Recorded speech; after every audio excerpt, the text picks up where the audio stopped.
Hi, hello, welcome to the Legal Stories.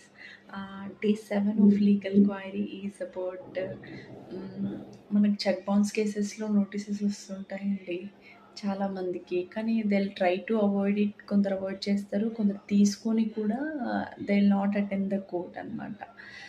ఇటువంటి సిచ్యువేషన్స్లో what happens next అనేది question mark. Because వాళ్ళకి దాని మీద నాలెడ్జ్ ఉండదు, తెలియకుండా నోటీసెస్ తీసుకుంటారు. బట్ దాన్ని అవాయిడ్ చేస్తూ వస్తారు. అటెండ్ అవ్వకపోతే ఏమవుతుందిలే అని చెప్పేసి వదిలేసి. But it's a very wrong thing.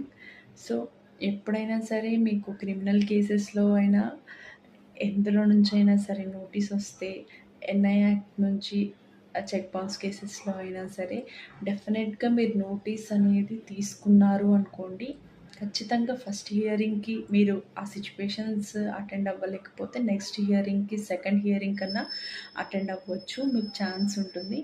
But మీరు కంప్లీట్‌గా తీసుకున్న తర్వాత అసలు అవాయిడ్ చేశారనుకోండి, it will be a difficult for you.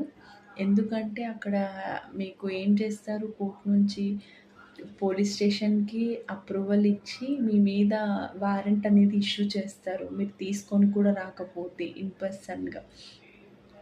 So అప్పుడు డైరెక్ట్‌గా మీరు పోలీసోళ్ళు ఎక్కడ ఉంటే అక్కడ వచ్చి పట్టుకొని వెళ్ళిపోతారు.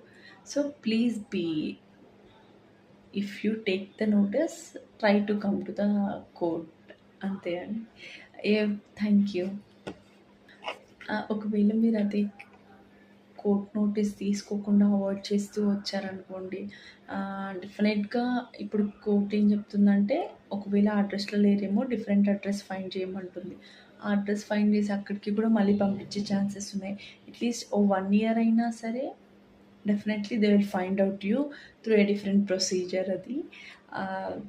So please try not to avoid the notices in the criminal cases. Thank you.